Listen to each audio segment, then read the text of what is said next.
My YouTube channel Veerabhadrarao Mamallipalli presents. Like, share, subscribe.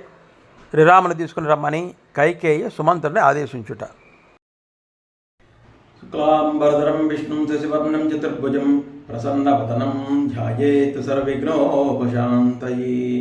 ఆపదాపహర్తారం ధాతారం సర్వసంపదాం లోకాభిరామం శ్రీరామం భూయో భూయో నమామ్యహం. పూజంతం రామ రామేతి మధురం మధురాక్షరం ఆర్య కవితాశాఖం వందే వాల్మీకి కోకిలం. అందరికీ నమస్కారం.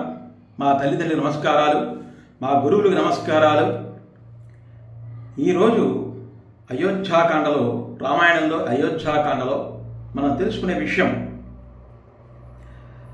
ఇచ్చిన మాట నిలబెట్టుకోమని చెప్పి కైకేయి దశరథ మహారాజు కోరుతోంది.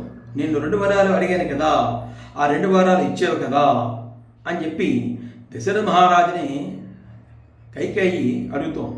ఇంకా ఏమంటుందంటే ఆవిడ, పాపం కృత్యైవ కిమిదం మమ సంసృత్య సంశ్రవం శేషే క్షితితలే సన్నస్థిత్యాముస్తాతం తుమరసి అంటుంది ఆవిడ.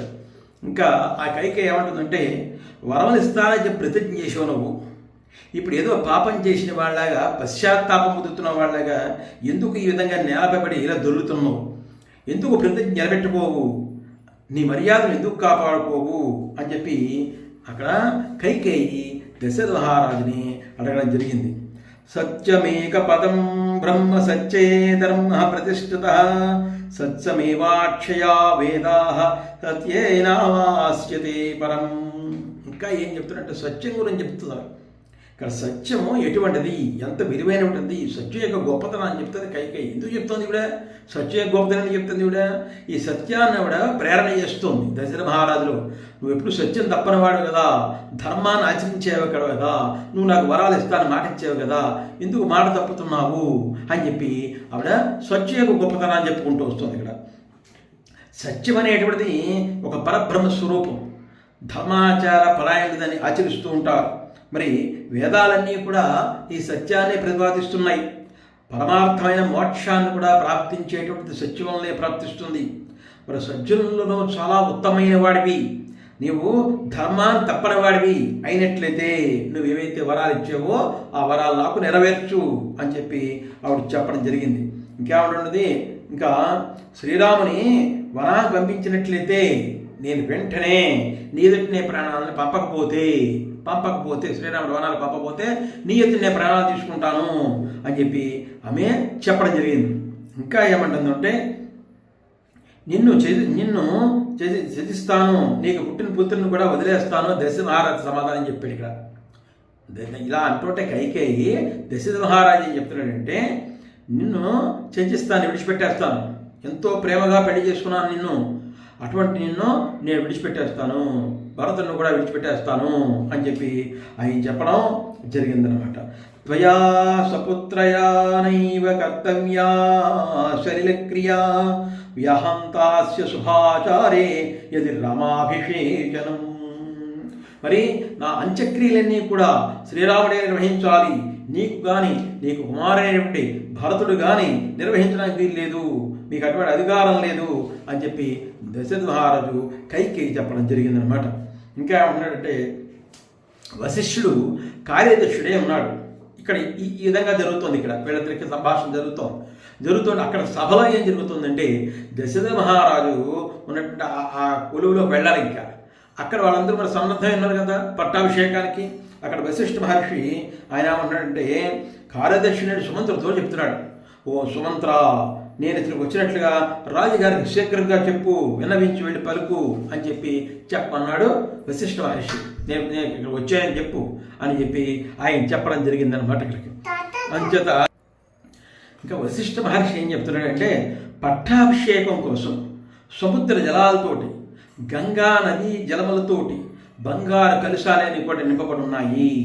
మరి మేడి చెక్కలతో సిద్ధపడ్డ భద్రపీఠం ఒకన ఏర్పరచబడింది. అలాగే నానార నిరత్నములతోటి తేనెలు, పెరుగులు, నేతులు, పేలాలు, దర్భలు, పువ్వులు, పాలు ఇవన్నీ కూడా తీసుకుని సిద్ధంగా ఉంచారు. అక్కడ పట్టాభిషేకం రాముడి శ్రీరాముడికి చెయ్యాలని చెప్పినంతలో కూడా అందమైనటువంటి 8 మంది కన్యలు, మదించినటువంటి భద్రగజం, 4 గుర్రాలను పూంచిన అందమైన రథం, రాజగడ్గం, మేలైన ధనస్సు, మరి బంగారు గొలులతో అలంకరమైన మూపుడు కలిగిన తెల్లని వృషభం అంటే ఎద్దుమాట, మరి 4 కోరల సింహం, మిక్కిలి బలిష్టమైన మహాశ్వం, ఇవన్నీ కూడా అక్కడ సిద్ధం చేశారట శ్రీరామ పట్టాభిషేకానికి. ఈ సింహాసనం, పెద్ద పులి చర్మం, తర్వాత అగ్ని విరల్చేరి పక్కన అగ్ని మండుతోంది, తర్వాత మృదంగ తాళాలు తోటి అక్కడ ధ్వనులు వినిపిస్తున్నాయి, వీణలు వాయిస్తున్నారు, వేణువులు వాయిస్తున్నారు. దేవదాన గణంతా కూడా, దేవదాసీ గణంతా కూడా అక్కడ ఉన్నారు. దేవతలంతా కూడా చక్కగా అలంకరించే సుందరీమణులు ఎంతమంది ఉన్నారు అక్కడ. ఆచార్యులన్నీ బ్రాహ్మణులందరూ కూడా ఉన్నారు. పవిత్రమైన గోవులు ఉన్నాయి, ఆవులు ఉన్నాయి, మృగములు, పక్షులు, ప్రముఖులైన పురగనులు, జానపదులు, నర్తకులు, శిల్పులు, ఇలాగా చాలామంది అక్కడికి వచ్చి ఈ శ్రీరామ పట్టాభిషేకానికి అనేక కార్యక్రమాలు అవన్నీ మొదలుపెట్టి చేస్తున్నారు. ఒక్కొక్కటి కూడా మేము ఇంత అవన్నీ కూడా సిద్ధం చేశారు అక్కడ. ఇంకా శ్రీరాముడిని ఈ శుభముహూర్తంలో యువరాజ పట్టాభిషేకం చెయ్యాలి, ఇంకంతే మిగిలిందన్నమాట. కార్యక్రమాలు మొదలయ్యేవి అన్నీ కూడా. ఈ సుమంతుడు ఏమన్నాడంటే మహారాజుగా జయం అని పలుకుతూ అక్కడ ఆయన మందిరంలో ప్రవేశించాడు. అక్కడ ఎవరున్నారు? కైకేయి, దశరథుడు ఉన్నారు కదా. మరి వశిష్ఠ మహర్షి చెప్పాడు కదా, నేను వచ్చానని చెప్పు, అన్ని కార్యక్రమాలు ప్రారంభమవుతున్నాయి ఇక్కడ. ఇంకా శ్రీరాముడు రావడమే. నృత్య వాద్య కళాకారులందరూ కూడా వాళ్ళ సాహిత్య కార్యక్రమాలను కూడా ప్రారంభిస్తున్నారు అని చెప్పడం జరిగింది కదా. మరి ఇక్కడికి వచ్చాడు. అయితే ఈయన వృద్ధుడైన సుమంతుడు, ఈయన వచ్చినప్పుడు ఈయనకి ఎవరు ఆపే హక్కు లేట ఆయనకి, ఎవరికి? సుమంతుడికి. లోపల ప్రవేశించాడు.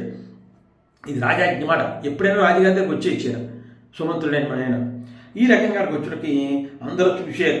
ప్రాతకాలానే తగినట్లుగా మహారాజుని ప్రశంసించారు. అందరూ కూడా శ్రీరామ పట్టాభిషేకం పరమంగా ఉంది, పరమానందంగా ఉంది అని చెప్పి అక్కడ చెప్పడం జరిగిందనమాట. అంతా అద్భుతంగా తెలియజేశారు. మరి సుమంత్ర రాజా రజనీం మహర్ష సముత్సగ ప్రజాగర పరిశ్రాంతో నిద్రయావసనే ఇవాన్. ఇంకేమనంటే, ఓ సుమంత్ర, రాత్రంతా కూడా రాజు రామాభిషేక సంతోషంతో మేలుకుని ఉండడం వల్ల ఇప్పుడు గాఢనిద్రలో మునుకున్నాడు. ఓ సూత, అందువల్ల యశస్వైన రాముడి దగ్గరికి వెళ్ళి ఆ రాజపుత్రుని తోడుకునిరా, నీకు భద్రము శుభము అవుతుంది, ఇంక విచారించకు అని ఆజ్ఞాపించింది కైకేయి. దశరథ మహారాజేమో ఆయన దుఃఖంలో మునిగిపోయి ఆయన ఉండిపోయాడు. మరి తెల్లవారులు మేలుకోవడం వల్ల నిద్ర మెలకు రాలేదు అంటే, సుమంత్ర నువ్వేం చేస్తావంటే రాముడిని తీసుకురా అక్కడికి అని చెప్పి కైకేయి చెప్పిందనమాట. అంటే అక్కడ ఏం జరిగిందో చెప్పకుండా ఇలా చెప్పిందనమాట. అంతట్లోనే ఈ సుమంతుడు, ఓ దేవి, ఓ కైకేయి దేవి, మరి రాజుగారు ఆజ్ఞ లేకుండా నేను వెళ్తాను అని కైకితో అన్నాడనమాట. అప్పుడు ఆ సుమంతుని యొక్క మాటలు విని దశరథ మహారాజు అతనితో, మా అంతఃరాములు వెంటనే తీసుకురాము, నా ప్రియసతి నాకు చూడాలంది అని చెప్పి ఆయన చెప్పేటప్పుడు చెప్పడంతో ఇదంతా చూసి సుమంతుడు అంతా సుమే జరుగుతుంది. ఆయనకి ఈ విషయాలు ఏం తెలిసి జరిగినాయి, నేను రాముడిని తీసుకురామంటున్నాడంటే అయితే ఖచ్చితంగా పట్టాభిషేకం ఇంకా మొదలు పెట్టేస్తారు, ఇంకా ఆలస్యమే లేదు అని సుమంతుడు అనుకుంటున్నాడు. ఈ రకంగా మరి సముద్రంలో ఉన్నటువంటి ఒక మడుగు వలె అయోధ్యానగరంలో కూడా అందమైన అంతఃపురం. బయటికి చూసినట్లయితే జన సమూహం అంతా కూడా, ఎక్కడ చూసినా జన సమూహం శ్రీరాముడి పట్టాభిషేకం చూడాలని చెప్పి జనమంతా అక్కడికి వచ్చేసాడు. చేసే సామంతరాజు వచ్చేసారు, అందరు నిలబడ్డారు. అక్కడ అందరూ సంపన్నులుగా నిలబడ్డారనమాట. వెంటనే ఇక్కడ సుమంత్రుడు శ్రీరాముడిని తీసుకోవడానికి అక్కడికి వెళ్ళాడు. మరి ఆ తర్వాత ఏం జరిగింది? ఈ సుమంతుడు శ్రీరామ మందిరంలో ప్రవేశించాక అక్కడ ఏం జరిగింది, సుమంతుడు ఏం చెప్పాడు, మరి రాముడు ఏమన్నాడు, వచ్చాడా, మరి ఇక్కడికి వచ్చాక ఏం జరిగింది, ఈ విషయాలని కూడా తర్వాత వీడియోలో తెలుసుకుందాము. నా వీడియో మీకు నచ్చినట్లయితే నా వీడియోని పూర్తిగా చూడండి, లైక్ చేయండి, షేర్ చేయండి, సబ్స్క్రైబ్ చేయండి. రామాయణం విన్నా పుణ్యమే, రాసిన పుణ్యమే. రామాయణం మంచి వారికి చెప్పిన వాక్యమే, 10 మంది పంచుకుని మంచి మాటలు చెప్పుకుంటే అంతా పుణ్యమే.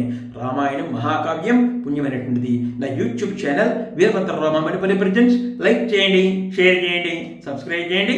ఓం సాయిరామ్, ఓం నమః శివాయ. ధన్యవాదాలు.